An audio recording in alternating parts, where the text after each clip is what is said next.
Hey everyone, and welcome back to BJD Discussions.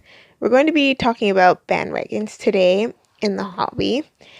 The question to be discussed is, should you jump on a bandwagon in the hobby? And of course, like everything we've discussed, it's just not black and white, super easy answer.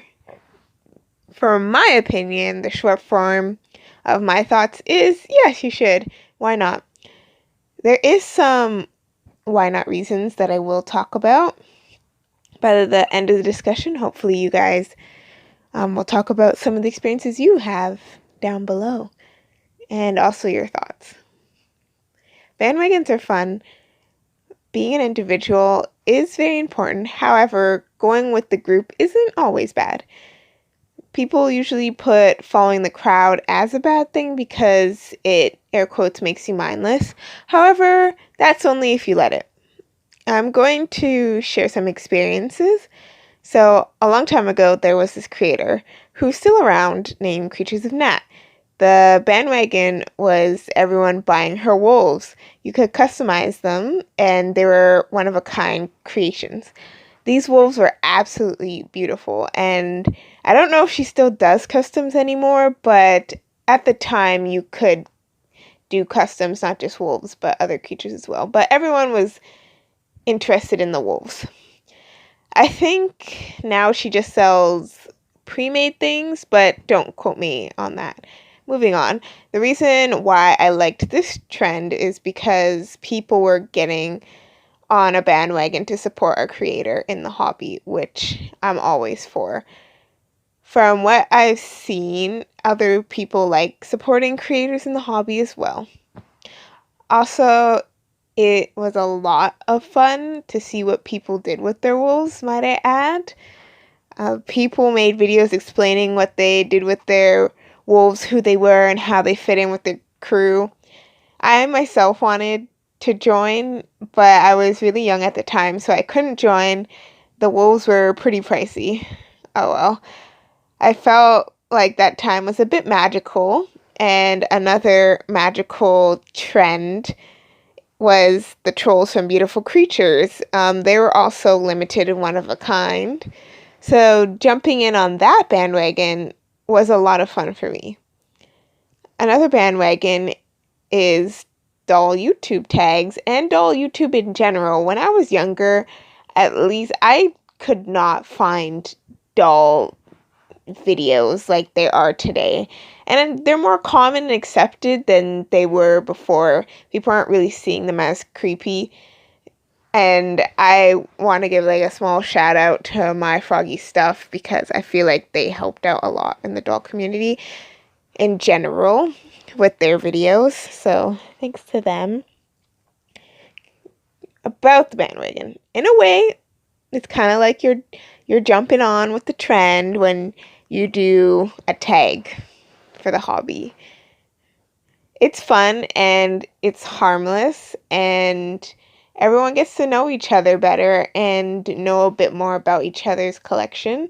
So I'm not against it. That's my why not. Yes, I think the bandwagons are good segment. So now getting into the other side of why you shouldn't jump on a bandwagon. At least not jumping into it, I would say, without thinking about it. There is BJD Confessions. Yes, that horrid thing. There are some good confessions on there, but now, at least from what I've seen, there's a lot of people complaining and just generally being nasty. I feel like originally the intent might have been good, but it's just turned into something gross.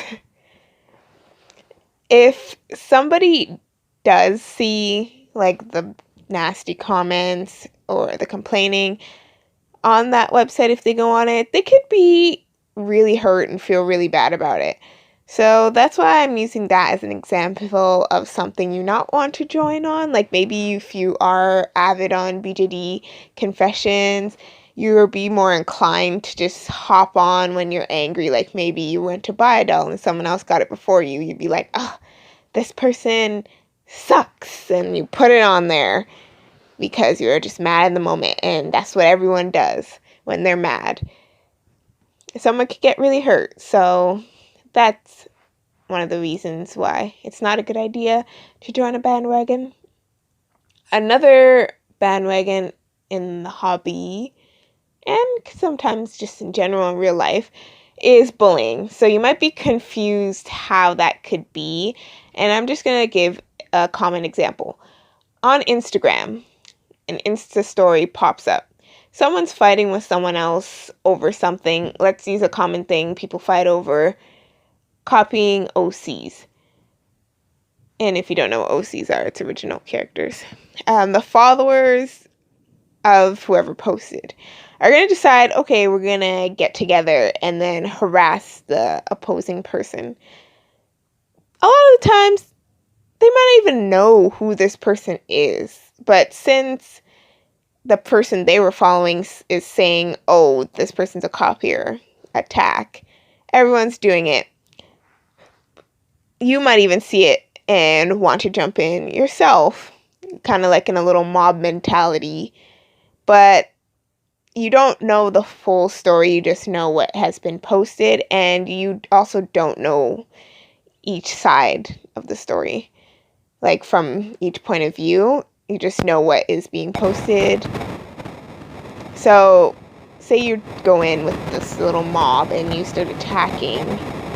Again, someone could get really hurt or traumatized, etc. A lot of the times, this whole copying accusation thing is a misunderstanding. Like, not saying it doesn't actually happen, but a lot of the times, misunderstanding. And sometimes people think alike. Maybe you want to do sparkles under the eye for a character. Someone else is like, oh, I want to do that. And they might not have even seen the doll. So that's just an example of how things can get out of hand with bullying in a bandwagon. So this is a short one this time, guys. And hopefully we can hear your experiences down below. What is something a trend that was going on in the hobby that you joined in? Did you think it was a good idea? Did you regret it after? Or was it a great choice? Would do it again? I'd like to know. Thanks for stopping by, guys.